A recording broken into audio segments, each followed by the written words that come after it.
இந்த திங்கக்கிழமை நாளில் நம்ம பழனி ஆண்டவனாவை இப்படி வழிபாடு பண்ணால் இந்த மாதிரி பலன்லாம் கிடைக்கும். இந்த தசாபுத்தி காலத்தில் இந்த மாதிரி வழிபாடு பண்ணால் உண்மையான ஆசீர்வாதம் கிடைக்கும். வணக்க மக்களே, நம்ம பழனி பாலா. சந்திர திசையில் செவ்வாய் புத்தி நடக்கிறவங்களுக்கும் செவ்வாய் திசையில் சந்திர புத்தி நடக்கிறவங்களுக்கும் இப்போ சொல்கிற பரிகாரம் 100% வேலை செய்யும்.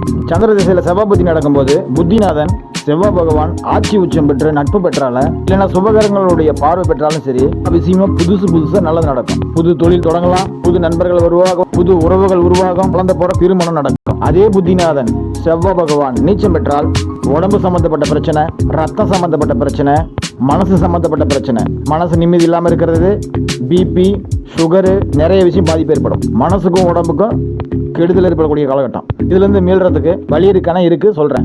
அதுக்கு முன்னாடி செவ்வாய் திசையில சந்திர புத்தி ஓடும்போது புத்திநாதன் சந்திர பகவான் ஆட்சி உச்சம் பெற்றாலும் இல்லைன்னா ஜனன லக்கணத்துக்கு 6, 8, 12 இருந்தாலும் பல விதமான நன்மை கிடைக்குங்க.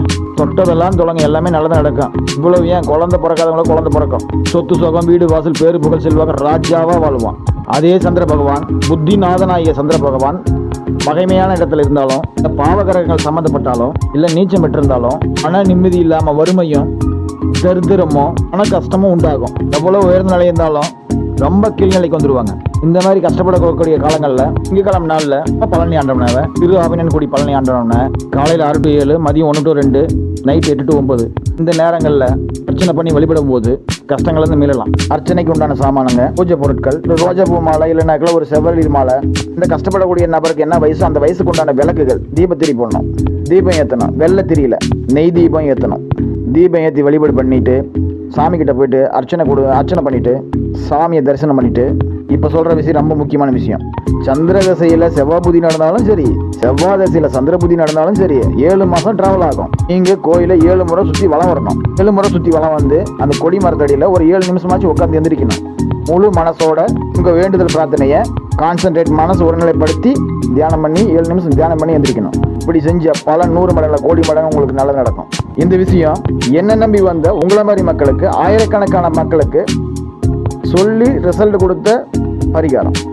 முடிஞ்சா ட்ரை பண்ணி பாருங்க, பலன் கிடைக்கும். அதே போல உங்களுக்கு எடுத்த காரியம்லாம் தடையாவோ முடக்கமாக இருந்தாக்கல தசாவட்டை பயன்படுத்தி பாருங்க. அந்த பிரச்சனை தடை முடக்கத்துல இருந்து மீண்டு வருவீங்க. இந்த பிரச்சனை எப்படி உருவாச்சு, ஏன் உருவாச்சுன்னு உங்களுக்கு கண்ணுக்கு முன்னாடி ரிசல்ட் கிடைக்கும். இதே போல நீங்க இருக்கிற இடம் அழகா இருக்கணும் அப்படின்னாக்கல, லட்சுமி கலாட்சி வேணும்னாக்கல ஸ்கிரீன்ல தெரியுற ரூம் ஸ்ப்ரே வாங்கி பயன்படுத்தி பாருங்க. இது வசிய மூலிகையால் தயாரிப்பட்டது. லட்சுமி கலாட்சி கொடுக்கும், பண வரவை கொடுக்கும், எல்லாருக்கும் பிடிச்ச நறுமணத்தை கொடுக்கும், இதுதான் சோம்பல் கஷ்டங்களை நீக்கும், வீடு நறுமணத்தை கொடுக்கும், நல்ல எண்ணங்களை கொடுக்கும். எண்ணம் நல்லா இருந்தா எல்லாமே நல்லா இருக்கும். எண்ணம் போல் வாழ்க்கை. ரிச் பவர்ஃபுல் பர்சனா மாறுங்க. இந்த விஷயம் பிடிச்சிருந்தா நண்பர்களோட ஷேர் பண்ணுங்க, சப்ஸ்கிரைப் பண்ணுங்க.